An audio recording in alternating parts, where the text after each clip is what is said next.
અમદાવાદમાં 1.5 વર્ષ પહેલા મહિલાએ પોલીસકર્મી સામે નોંધાવેલ ફરિયાદ મામલે ક્રાઇમ બ્રાન્ચે હાલ સાયબર ક્રાઇમમાં ફરજ બજાવતા પીએસઆઈની ધરપકડ કરી છે.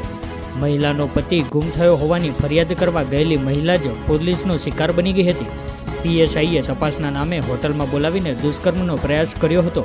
અમદાવાદના વાડજ વિસ્તારમાં રહેતી એક પરિણીતાને હોટલમાં લઈ જઈને વાડજના પોલીસ સ્ટેશનના પીએસઆઈ આર મિશ્રાએ શારીરિક સંબંધ બાંધવાનો આક્ષેપ કરતી ફરિયાદ વાડજ પોલીસ સ્ટેશનમાં જુલાઈ મહિનામાં નોંધાઈ હતી. આ ફરિયાદ બાદ પીએસઆઈ આર મિશ્રાની સાયબર ક્રાઇમમાં બદલી કરવામાં આવી હતી.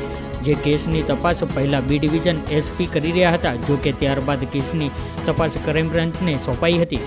ક્રાઇમ બ્રાન્ચે આ કેસને તટસ્થ રીતે તપાસ કરીને ગઈકાલે ક્રાઇમ બ્રાન્ચે હોટલના સીસીટીવી ફૂટેજ તેમજ કેટલાક સંયોગિક પુરાવા ભેગા કરીને ત્યારબાદ તેની ધરપકડ કરી હતી.